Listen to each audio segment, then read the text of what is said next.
Lauren left the house a little after 7 on Thursday morning with a small roller bag and a travel mug.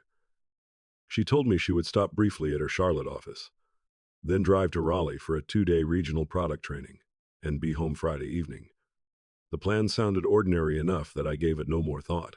Lauren was 41 and worked as an account development manager for a medical equipment supplier. Her job involved client meetings, industry events, training sessions, and occasional overnight travel. I was 43 and managed regional service operations for an industrial equipment distributor in Charlotte. We had been married 18 years, and our 17-year-old daughter, Emma, was finishing her last year of high school. Work had always been one of the easiest parts of our marriage to trust. If Lauren said she had a client dinner, I did not ask for the restaurant. If I told her I would be in Greensboro until late, because one of my service teams had an equipment problem, she did not ask me to prove it. We both had jobs that changed plans occasionally, and after nearly 2 decades together, neither of us treated ordinary business travel as something that required verification. Around noon, Lauren texted that the drive had been slower than expected and that she had stopped for coffee.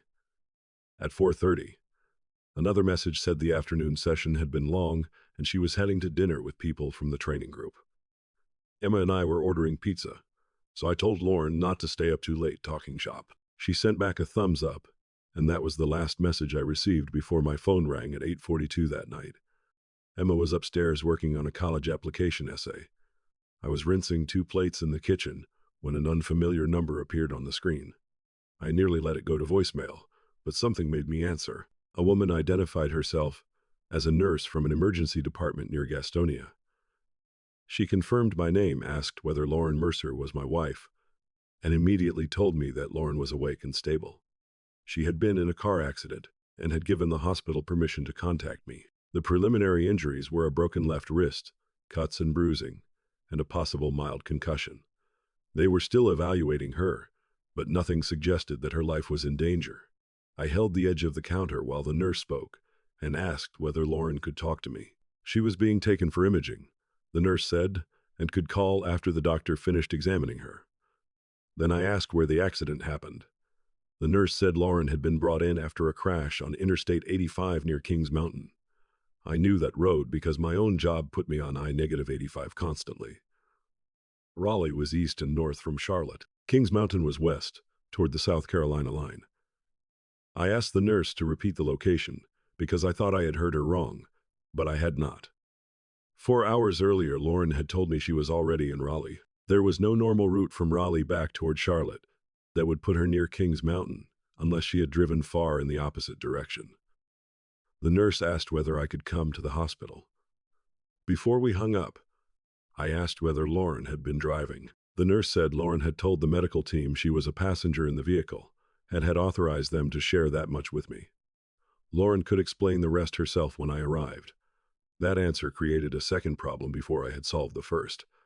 I went upstairs and told Emma her mother had been in an accident, but was awake and not seriously hurt. Emma immediately assumed I was leaving for Raleigh, so I explained that the hospital was actually west of Charlotte, near Gastonia. Her face tightened with confusion. So she wasn't in Raleigh. I told her I did not know what had happened yet. Emma wanted to come with me, but there was no reason for her to sit in an emergency room while doctors were still doing scans. Her best friend lived 2 houses away, and I arranged for her to stay there until I knew whether Lauren would be admitted or released. On the drive west, I called Lauren once and got no answer. I left it there. The highway gave me too much time to invent explanations. The training might have ended early. Lauren might have decided to meet a customer west of Charlotte. Someone from work might have needed a ride. I even wondered whether I had misunderstood the entire schedule. None of those possibilities fit the message she had sent at 4:30 about dinner with the training group. By the time I reached the hospital, I had stopped trying to solve the problem from the car. I parked, went through the emergency entrance, gave Lauren's name, and was directed toward a waiting area near the treatment rooms. That was where I saw Patrick Cole. I had not seen him in more than 2 years, but I recognized him immediately. He was sitting beneath a television with gauze taped above one eyebrow and a dark bruise beginning to show along his neck. Patrick had worked with Lauren at her previous company. I had met him at a holiday dinner, a summer cookout, and Lauren's farewell gathering when she changed jobs 3 years earlier. We were not friends, but I knew his face and he knew mine. He stood when he saw me and started to say my name. Before either of us could continue, I looked at the bandage over his eye and then toward the treatment rooms. The question that had followed me from Charlotte changed in that instant. It was no longer only why Lauren had been traveling in the wrong direction. I needed to know why Patrick Cole had been in the same car. A nurse opened a treatment room door and called my name before Patrick could explain anything. Lauren was sitting upright on the bed with her left arm supported in a temporary splint. A small cut crossed her hairline, and one cheek was reddened from the impact. She looked shaken and exhausted. But she was alert. Relief came first. I went to the side of the bed and asked how she felt. Her wrist hurt and her head was pounding, she said. But the scans looked reassuring so far. Then she looked past me toward the open doorway and said, "David, I can explain why Patrick was with me. I had not even asked about him yet, and the fact that she volunteered an explanation told me she already knew his presence needed one."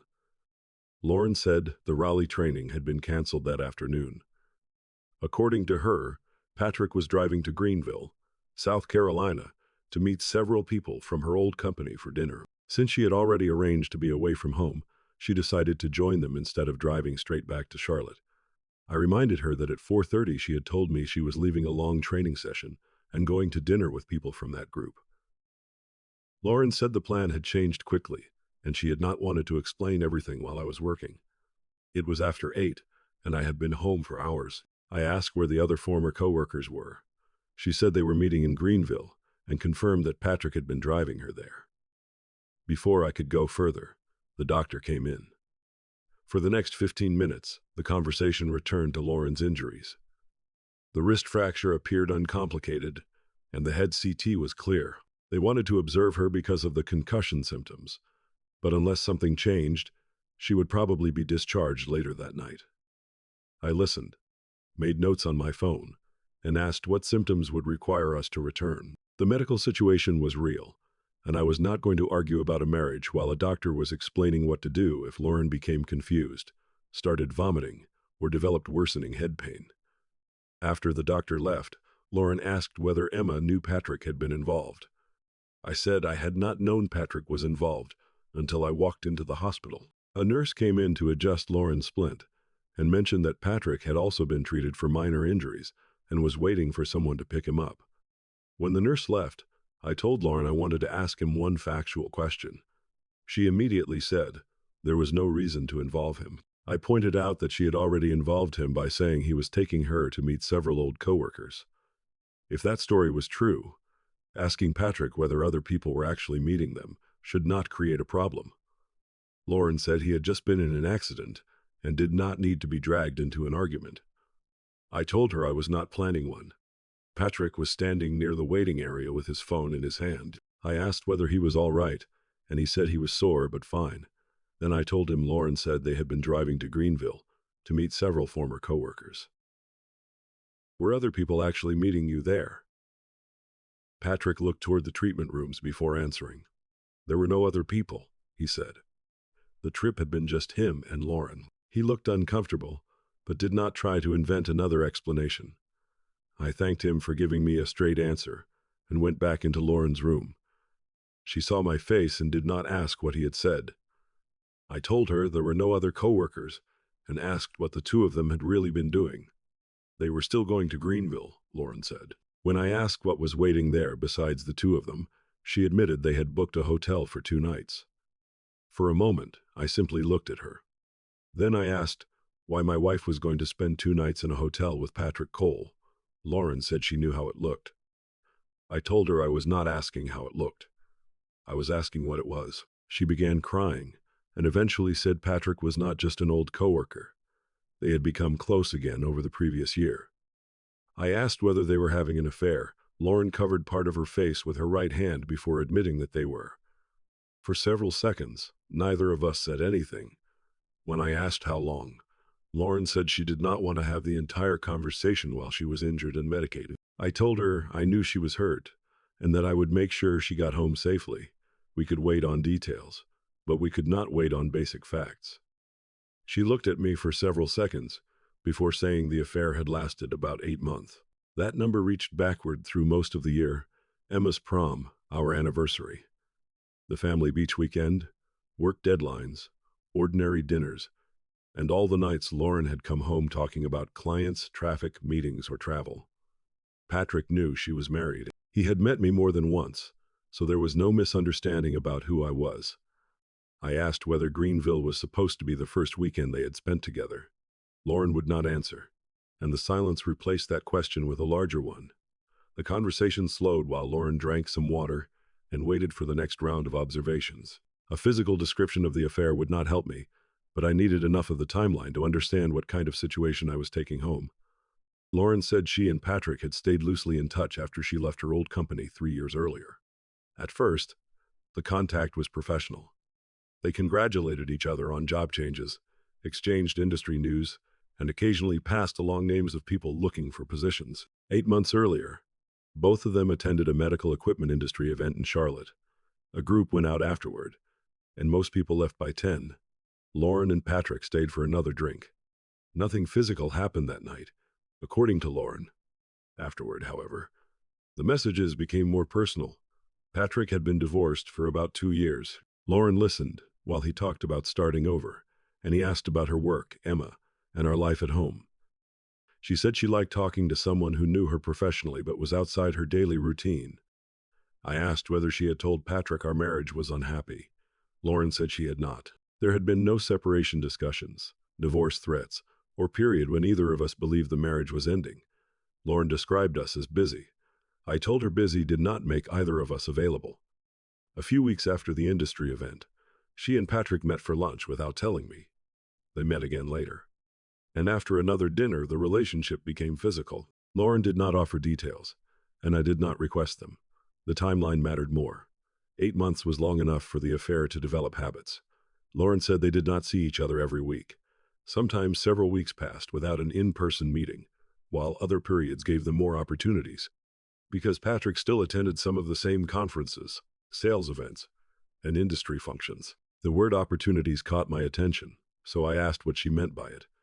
Lauren admitted that some legitimate work events had given them a reason to be in the same city or near each other, without creating an obvious new absence from home. Then I returned to the current trip. Lauren had driven to her Charlotte office Thursday morning, exactly as she normally would. She had brought the roller bag because she intended to leave from there later. During the day, she sent me messages designed to make me believe she was already in Raleigh. After work, she left her car in a commercial parking area near the office. Patrick picked her up in his SUV. Their actual plan was Greenville for Thursday and Friday nights, with a return to Charlotte on Saturday morning. There had never been a Raleigh training. That admission told me what Lauren had invented for me. It did not yet tell me what her company believed she was doing on Friday, or whether this was the first time she had used work to cover seeing Patrick. Her answer came carefully. The other times were different. She said the earlier trips had not been invented like Raleigh. The meetings, workshops, client visits, or industry events had actually existed. She had gone to the cities she named and attended the things she told me about. What she had not told me was what happened after the work ended. I asked how many times Patrick had been part of one of those trips or work nights. Lauren said she could not give me an exact number without thinking through the dates. There had been other overnight trips, she admitted, and on some of them she had stayed with Patrick after the legitimate work portion was over. When I asked whether it was more than 3 occasions, she went quiet. That was enough for the moment. I could already see that the next conversation was larger than a fictional training in Raleigh. A nurse returned to check Lauren's blood pressure and ask a few orientation questions. Lauren knew her name, the date, where she was, and what had happened. Before leaving, the nurse reminded me that someone should stay with Lauren for the first 24 hours after discharge because of the concussion. I said I would stay with her. Lauren looked at me as though that answer meant something about us, so I told her quietly that medical care and the marriage were separate questions. I would make sure she was safe. That did not mean we were going home and continuing Thursday night as if the only problem had been a car accident. A little later, Patrick appeared at the doorway. Someone had arrived to pick him up. He looked at Lauren, then at me, and said he was sorry I had found out this way. Fighting him in a hospital corridor held no appeal for me. I'm not angry about how I found out, I told him. I'm angry about what there was to find. Patrick nodded and left without trying to extend the conversation. Before I let the questions rest for a while, I asked whether Greenville was the first time she had created a completely false work trip in order to be with Patrick. She said it was, and for the moment I accepted the distinction, because she had already admitted the previous covers had been built around real work events. Then I asked the question that would determine what happened next. Over the previous 8 months, how many times had she used a real meeting, trip, dinner, workshop, or event to create private time with Patrick, while letting me believe the work itself explained the whole absence? Lauren closed her eyes and said she needed time to work through the dates. I told her to take that time. When we returned to the question, I wanted a number rather than another summary. Lauren was still in the hospital when we returned to the question of how many work events had been used to create time with Patrick. It was after midnight. The emergency department had quieted, and the doctor had already said she would probably be discharged once the last observation period was complete. Her wrist was in a temporary splint, and she looked exhausted. I did not ask her to remember every lunch or every message. I asked for the occasions when work had explained an absence. That also included private time with Patrick. Lauren used the calendar on her phone and worked backward. The first one she identified was a real industry conference in Raleigh about 7 months earlier. She had attended the sessions, eaten lunch with colleagues, and stayed in the hotel listed on the conference materials. Patrick had also been in Raleigh for work. After the final event, they met for drinks and spent the rest of the evening together. The second was a client visit in Greensboro. Lauren really had met the client. She simply did not drive home when the meeting ended. She met Patrick for dinner afterward and returned to Charlotte several hours later than the work itself required. A sales workshop in Winston-Salem became the third occasion. It included a legitimate overnight stay, but Patrick drove there separately and spent the evening with her. The fourth was a client meeting in Charlotte about 2 months earlier. Lauren had told me the work ran late, but she now admitted she went to Patrick's house after the client portion ended. She gave me only enough detail to place that evening on the list. I did not stop there to reconstruct the exact hours. The fifth was another overnight work event, this time near Raleigh. Again, the business part was legitimate, and Patrick joined her after it ended. Greenville was the sixth occasion, and the only one built around a completely invented Raleigh training. 6 times in 8 months. Work had either supplied the cover or supplied the language for one. When I asked whether those were the only 6 times they had been together, Lauren said they were not. They had also met for lunches and shorter periods when neither of them needed an overnight explanation. The 6 were the times when work had helped cover a larger absence. The number mattered less than the pattern. 5 times, a real work obligation had given Lauren the opening. On the 6th, she no longer needed an actual obligation because she had learned how convincing the work explanation sounded. Lauren still wanted to preserve the distinction. Most of the time, I really was where I told you I was. I told her I was not disputing that. The problem was that the true part had answered questions I never knew I needed to ask. If she said she was in Raleigh for a conference, I had no reason to ask what happened after the conference ended. If she said a client meeting ran late, I had no reason to ask when the client actually left. Patrick had understood that work was helping cover the relationship. Lauren confirmed that he knew I sometimes believed a work obligation explained an entire evening or trip, and he also knew the current Raleigh training had been completely invented. That was enough for me to stop treating the next 24 hours as though our only problem was a medical discharge. I told Lauren what would happen when we left the hospital. Because of the concussion instructions, I would take her home, handle medication, watch for symptoms, and help with anything her injured wrist made difficult. She would sleep in the guest room rather than return automatically to our bedroom. The next morning, I wanted her to call her older sister, Karen, and explain enough of the truth for Karen to decide whether she could stay with Lauren for a few days. After that, Lauren could recover at Karen's house while we figured out what came next. Lauren stared at me and asked whether I was throwing her out while she was injured. I told her I was doing the opposite, making sure she was medically safe while refusing to pretend that discovering an 8-month affair changed nothing about where we slept or how we lived. Lauren asked why she could not stay at home while we talked. I told her one night of medical supervision was different from automatically returning to the same marriage routine. I added one more boundary. When Emma asked who had been driving, I was not going to help Lauren create a smaller story. Lauren said Emma did not need hotel names, dates, or sexual details, and I agreed. But someone I used to work with would not be enough if the reason that coworker was driving her to South Carolina was an affair. The prospect frightened Lauren because telling me had been forced by the accident, while telling Emma would carry the consequences into the part of her life she had been trying to keep separate from Patrick. The nurse came in with discharge instructions before we said anything more.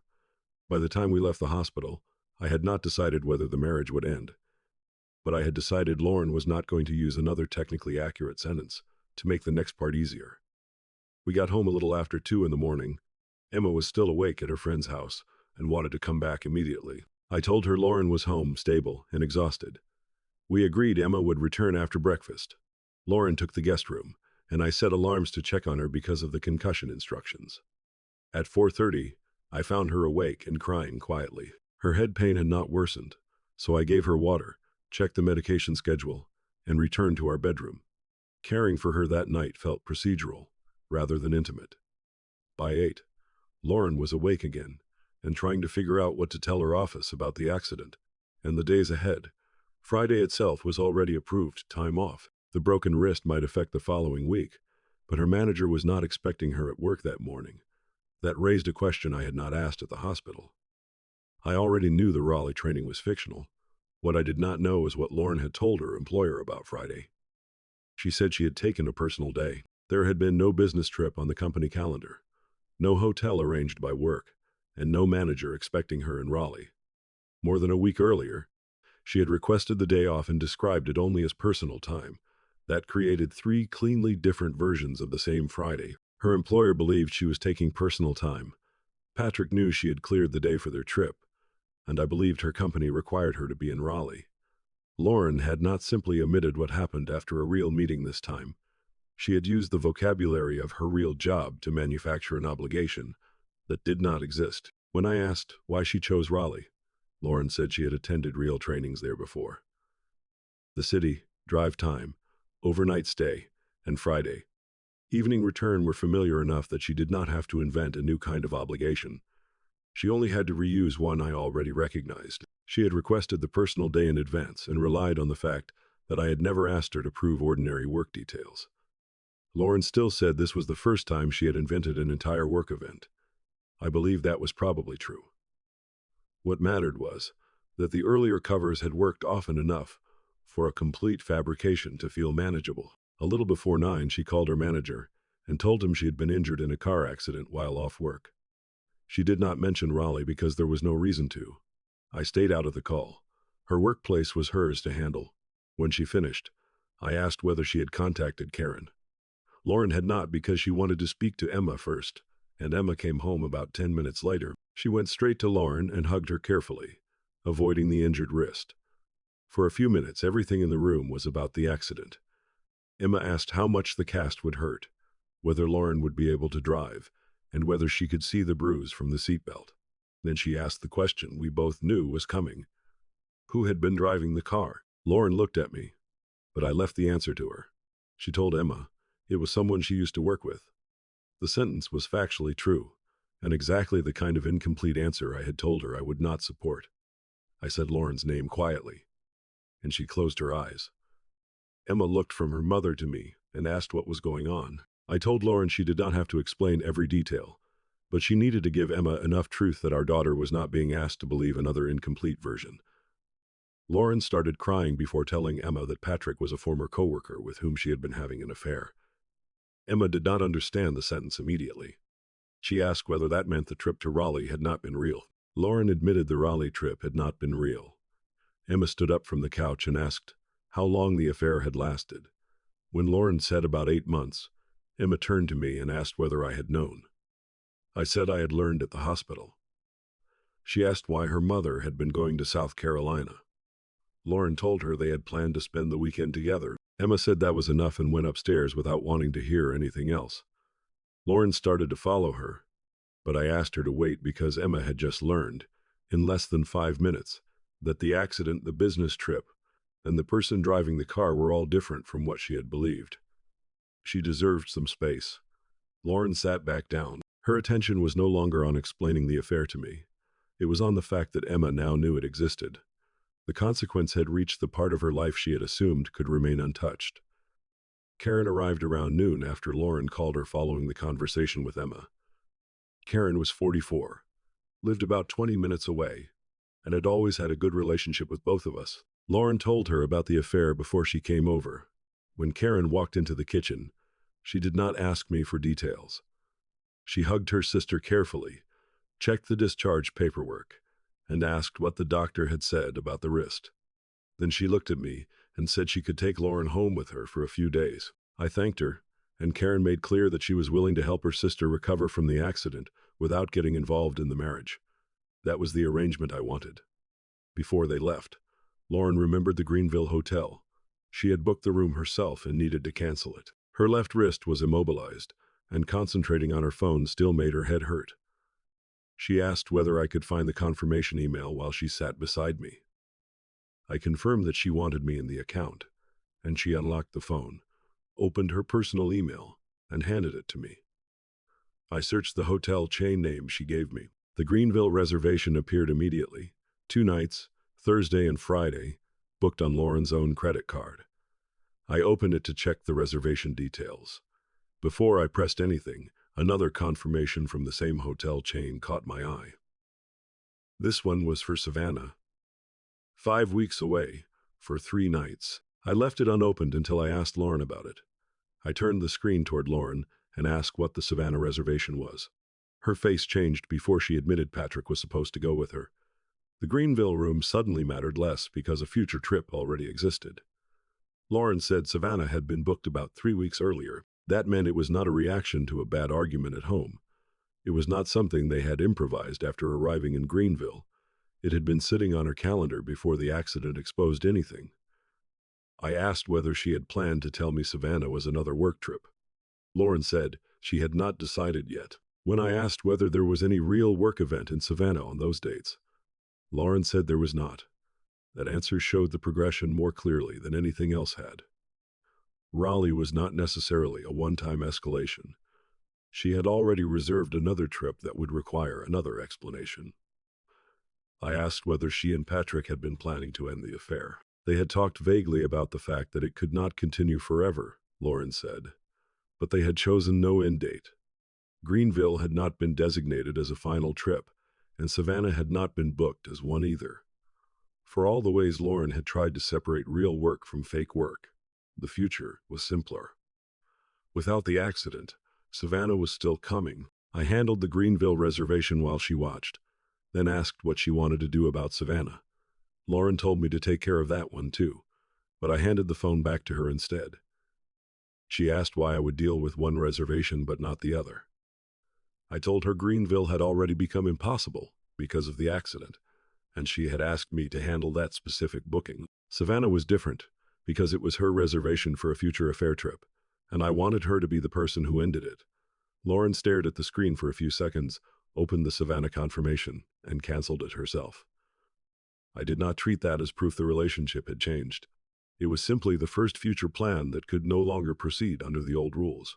Afterward, I asked whether Patrick knew Savannah had been canceled. Lauren said she had not spoken to him since the hospital. I told her that whatever she did with Patrick from that point forward was her responsibility. I was not going to communicate with him for her or manage the end of their relationship. After that, I made one call of my own and scheduled a family law consultation for the following week. I also downloaded recent joint account statements through my own access and left the accounts untouched. I wanted to understand my options without turning anger into a financial emergency. Karen packed Lauren's medications and a few changes of clothes. Before leaving, Lauren went upstairs and knocked on Emma's door. Emma opened it but did not invite her inside. Lauren said she was going to stay with Aunt Karen for a few days while her wrist settled down. Emma asked whether that meant we were separating. Lauren looked at me from the hallway. I told Emma we were going to live apart for now while her mother recovered, and while the two of us figured out what happened to the marriage. Emma asked whether she had done something wrong by being angry. I told her she had not, and that she was allowed to have whatever relationship with her mother she could manage. She was not responsible for choosing sides or deciding what I should do. Lauren cried again without asking Emma to comfort her. A few minutes later, Karen carried Lauren's bag to the car. Lauren followed slowly with her injured arm against her chest. I stood in the doorway until the car pulled away. 24 hours earlier, I had believed my wife was in Raleigh for work. Now she was leaving our house with her sister, because an accident on the wrong interstate had exposed an 8-month affair, 6 work-related covers, and another secret trip already booked for the future.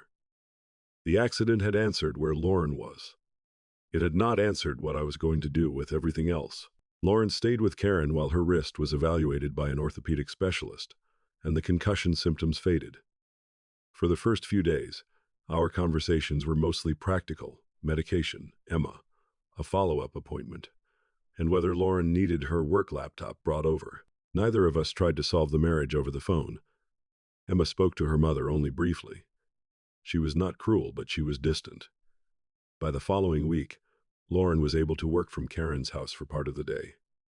I had already met with the family law attorney and learned enough to leave the finances alone for the moment. The joint accounts remained untouched.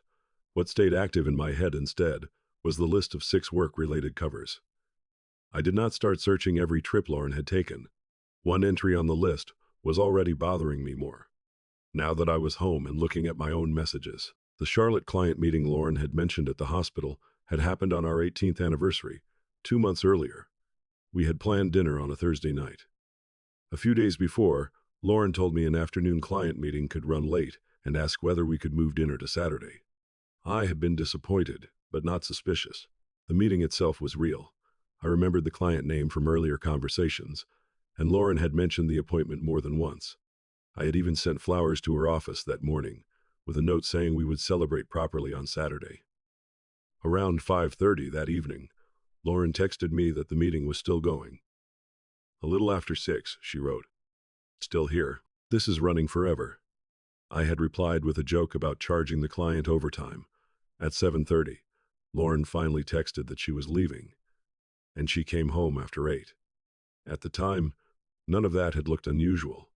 The hospital conversation had established that Patrick saw her after that meeting. What I still did not know was how much of the evening had actually belonged to work.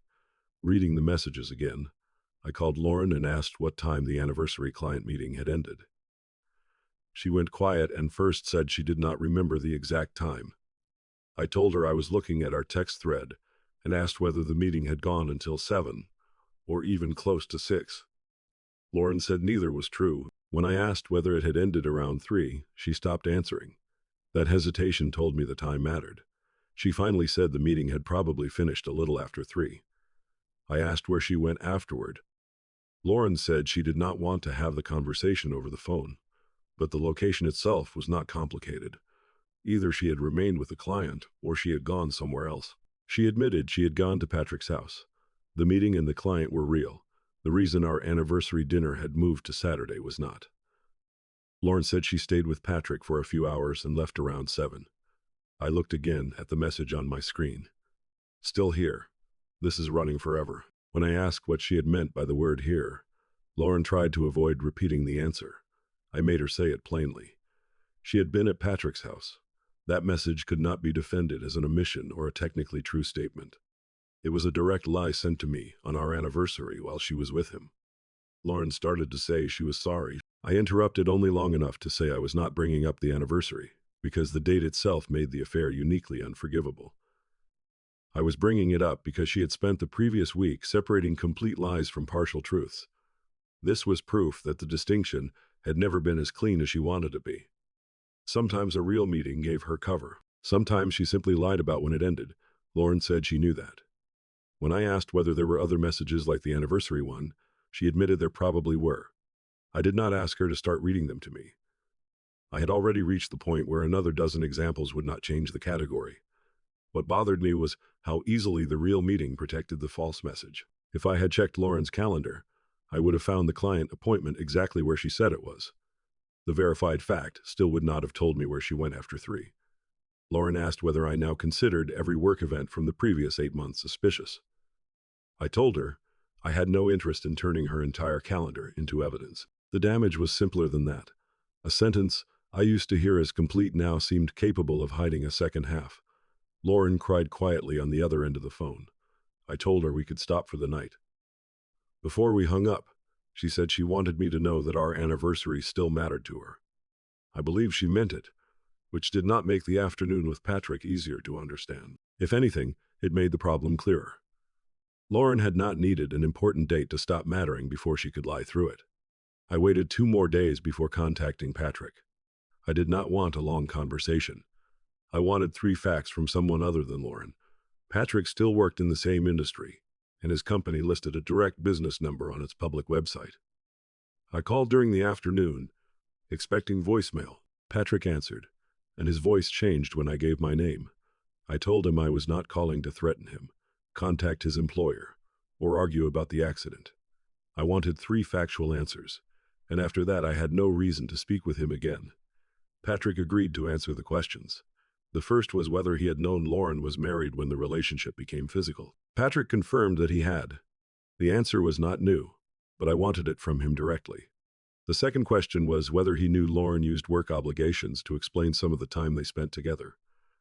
Patrick said he knew she told me she was working or traveling for work on some occasions, and he understood that I sometimes believed the work itself explained an entire evening or overnight. My third subject was Savannah. Patrick confirmed that he had planned to go with Lauren 5 weeks after the accident, that the trip had been booked before Greenville, and that neither of them had decided Greenville would be the final weekend of the affair.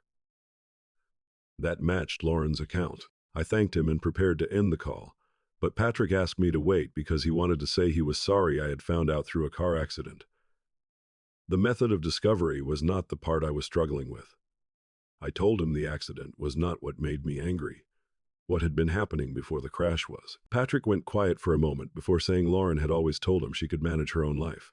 When I asked what that was supposed to mean, he said she handled her marriage, her schedule, and what she told me. He had not asked for details every time. The sentence irritated me more than I expected. I told him Lauren had been free to make decisions about her own life, but not to decide which parts of my marriage I was allowed to know about. Patrick said he was not trying to justify it. When he started to add more, I stopped him and asked only whether there was anything involving my health, finances, home, or daughter. He said there was not. That was enough. Patrick had known I existed, understood that work was helping conceal the relationship, and planned Savannah with Lauren. Those were his choices. I had the facts I wanted, so I ended the call. When I told Lauren later that Patrick had confirmed the 3 facts, she immediately asked whether he had told me anything she had not. Her visible relief when I said no bothered me more than I expected. She admitted she was afraid he might mention some details she had forgotten or described differently. That was exactly the problem. After 8 months of compartmentalized truth, even Lauren no longer seemed certain which version of a day I had received. A week later, Lauren came to the house while Emma was at school. Karen drove her because the wrist brace still made driving awkward. Lauren needed clothes, a few personal documents, and some things from her home office. Karen waited in the car and gave us space. Lauren and I ended up sitting at the kitchen table. Physically, she looked better. The bruising had faded, and she was no longer moving like every turn of her head hurt. She said she had been thinking about the 6 work covers, and I asked what she had concluded. Lauren said she kept returning to the same defense, even though she knew I hated it. Most of it was true, she said, then explained what she meant. The Raleigh conference, Greensboro client visit, Winston-Salem workshop, later overnight work event near Raleigh, and even the client meeting on our anniversary had all actually happened. I told her I knew all of that. Lauren said those distinctions had mattered to her during the affair. A real meeting or conference let her tell herself she had not invented the whole day, even when Patrick appeared after the work ended. I told her why that defense did not survive from my side. You kept telling me facts that were true, so I wouldn't ask about the part that wasn't. Lauren looked down and said that was fair. She admitted the earlier covers had become easier because they worked. Greenville was the first time she needed a completely fictional work event, and Savannah showed it would not have been the last. If the accident had not happened, she would have gone on the next trip and needed another complete story. That mattered more to me than deciding whether one lie belonged in a worse category than another. The affair had not been winding itself down. The deception had been getting easier to expand. Lauren said she had ended contact with Patrick. She showed me a message she had sent him the morning after she moved to Karen's house. It said the relationship was over and asked him not to contact her again. I had not asked to see the message, so I read only what she put in front of me and handed the phone back. Patrick had not replied. I told her ending the affair mattered, but it did not solve what I was trying to decide. When Lauren asked what remained, I said I was trying to imagine the next normal work sentence. Suppose 6 months from now. She told me she had a client meeting in Raleigh. The meeting, city, and client might all be completely real, yet none of those facts would answer the question. The affair had trained me to ask, what happened after that? Lauren began crying, and I took no pleasure in saying it. But that was the damage I could not reduce to whether she promised not to see Patrick again. The affair had changed the amount of information I would need in order to feel that an ordinary sentence was complete. Lauren said trust could be rebuilt, and I agreed that people did rebuild it. What I did not know was whether I wanted a marriage in which rebuilding meant learning to verify the second half of every answer. She asked whether that meant I had decided on divorce. I told her I had not reached that decision yet, but I wanted us to keep living apart. Karen's house was never supposed to be a permanent arrangement, so Lauren said she would start looking for a short-term apartment once her wrist allowed her to drive comfortably again. That made sense to me. Emma would remain at the house with me because school, friends, and her routines were already here. Lauren could see her whenever Emma was comfortable with it. Before she left, Lauren stood in the entryway and said there was one part of her own thinking she still could not explain. She was beginning to suspect that all her categories, real trip, partial lie, complete lie, had been doing more for her than simply describing what happened. When I asked what she meant, she said she needed more time to understand it. That was the first explanation from Lauren that I was willing to leave unfinished. Lauren stayed with Karen for another 2 weeks before moving into a furnished apartment about 15 minutes from our house. By then, the concussion symptoms were gone, and her wrist was healing well enough that she could drive short distances again. The apartment was close to her office and close enough for Emma to visit without turning every meeting into a planned family event. Emma did not rush to do that.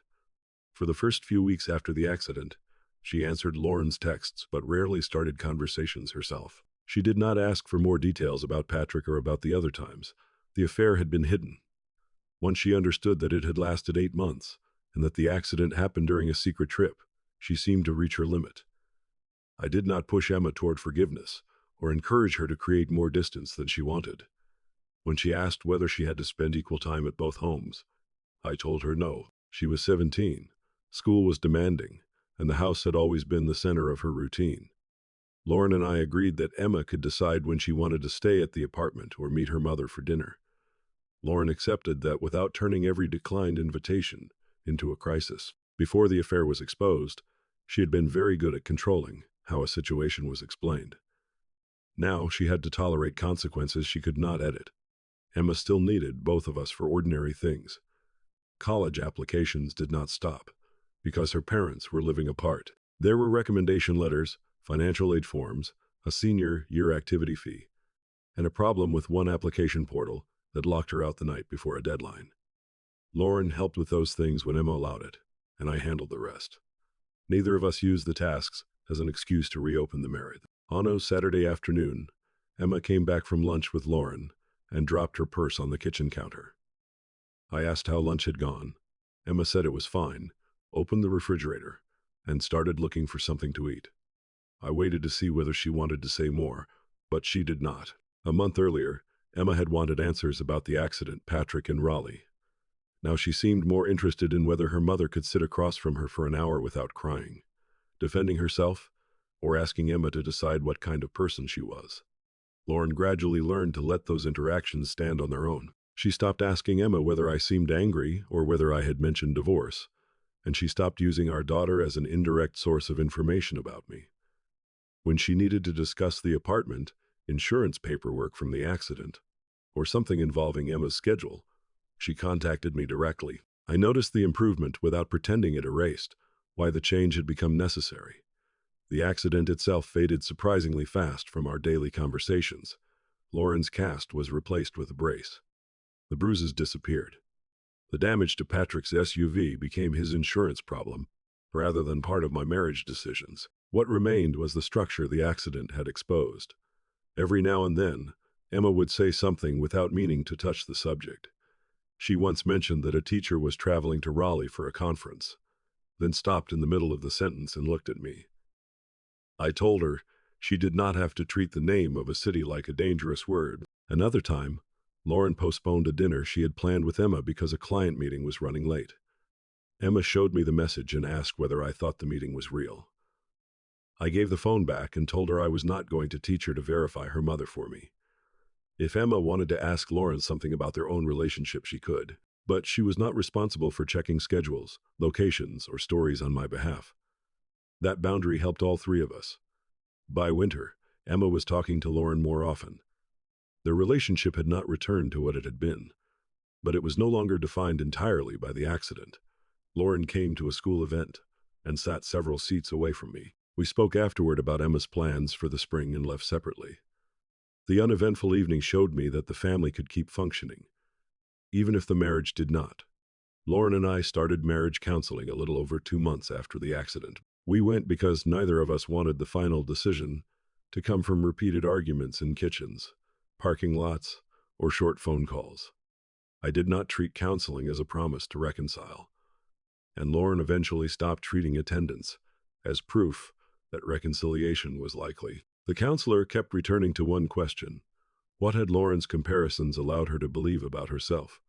It took several sessions before Lauren found an answer. I was grading myself against a worse lie. She explained that whenever she felt guilty, she compared what she had done with something more extreme and reassured herself that she had not crossed that worst line. The standard had become whatever she could still say she had not done. By the time she invented Raleigh and booked Savannah without a real work event beneath either trip, she could finally see that the line had not protected anything. She had simply kept moving it. I believed she understood that, and her behavior after discovery supported the change. Lauren stopped using technical accuracy as a defense, did not contact Patrick again after ending the relationship, and did not blame the accident for exposing her. She stopped pulling Emma into questions about our marriage, and she never pressured me to act married in public or at the apartment. Those changes mattered. They showed me Lauren had learned something, but learning from the damage did not answer whether I wanted to remain married. During one session, the counselor asked what I thought reconciliation would require from me. I said I could imagine forgiving individual acts, eventually hearing Patrick's name without feeling my body tighten, and even driving past Kings Mountain without replaying the hospital call. What I struggled to imagine was returning to the old information rules. For years, I have a client meeting had felt like a complete fact. Now, even a real meeting could leave me wondering what happened after it ended. Lauren said she could become more transparent, and I believed her. She could send schedules, hotel confirmations, meeting times, or locations, and I could ask more questions. I did not claim trust could never return. I simply did not want the rest of our marriage to depend on those systems before an ordinary sentence felt complete. Lauren cried without arguing, and a few weeks later I asked to meet her at the apartment. Her wrist was almost fully recovered by then. Emma had received 2 college acceptances, and spring was beginning to look less like a distant date and more like the end of our daughter's life at home. Lauren made coffee, and we sat at the small table by the window. I told her I had decided to end the marriage. When she asked whether the decision came from believing she would cheat again, I told her I did not know whether she would. My decision came from not wanting to build the rest of my daily life around the question of what had been left out. Lauren said she understood, and the lack of argument hurt more than resistance would have. When she asked whether anything she had done after the accident mattered, I told her it did. Her honesty had improved. Her relationship with Emma was becoming more stable, and she had stopped defending the affair with technical distinctions. None of that was meaningless, but none of it obligated me to choose reconciliation. We both cried during the conversation. I told her I would speak with the attorney again and handle the next steps through the normal legal and financial process. Because we were in North Carolina, the legal divorce would not happen immediately. We would continue living separately, and the filing would come only after we had lived apart long enough with the marriage understood to be over. Lauren accepted that reality without arguing. By the end of that conversation, neither of us was arguing about whether the marriage might return to what it had been. We both knew it would not. The year that followed was quieter than the first 2 months had been. Emma graduated from high school in June. Lauren and I sat in different sections at the ceremony, took pictures with Emma afterward, and managed the afternoon without making her graduation a referendum on our marriage. Afterward, Lauren went to dinner with Karen and several relatives, while Emma spent part of the evening with friends. I went home alone and was surprised by how ordinary that felt. Months earlier, an empty house had seemed like evidence that my life was breaking apart. By graduation, it was simply where I lived.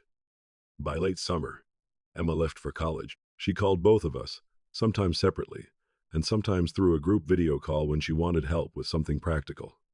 Her relationship with Lauren continued improving without turning Emma into the person responsible for reassuring her mother that everything was repaired. Lauren learned to accept that too. The legal and financial parts moved slowly. Once I told Lauren the marriage was over, neither of us treated the separate homes as temporary. We still communicated about Emma, taxes, insurance, and the house. But the direction was no longer uncertain. We remained in separate homes for more than a year before I filed for divorce. During that time, attorneys and mediation helped us resolve the house, retirement funds, savings, vehicles, and other ordinary marital property. I kept the house after refinancing and paying Lauren her agreed share of the equity. Neither of us was financially destroyed. Patrick disappeared from my direct life after the single phone call. Lauren told me once, months later, that he had respected her request for no further contact, and I asked nothing else about him. By the time the divorce was final, the accident no longer felt like the biggest event in the story. It had exposed the affair, but it had not caused any of the choices that led to it. A few months after the divorce, my company sent me to Spartanburg, South Carolina, for a service review. I had made that drive many times before. I left Charlotte after breakfast and headed southwest on I-85. Traffic was light, and the navigation voice occasionally interrupted a podcast to tell me how many miles remained before the next interchange as I approached the stretch of highway near where Lauren and Patrick had crashed. I recognized the exit number before the navigation mentioned it. For a second, the hospital call came back to me. The nurse saying Lauren was stable, Emma asking whether her mother was in Raleigh, and Patrick standing in the waiting area with gauze over his eyebrow. There was no reason to slow down, and I did not. The exit passed on my right as I kept driving toward Spartanburg. If you enjoy stories where betrayal finally meets consequences, subscribe for the next one. This is Blood Never Lies.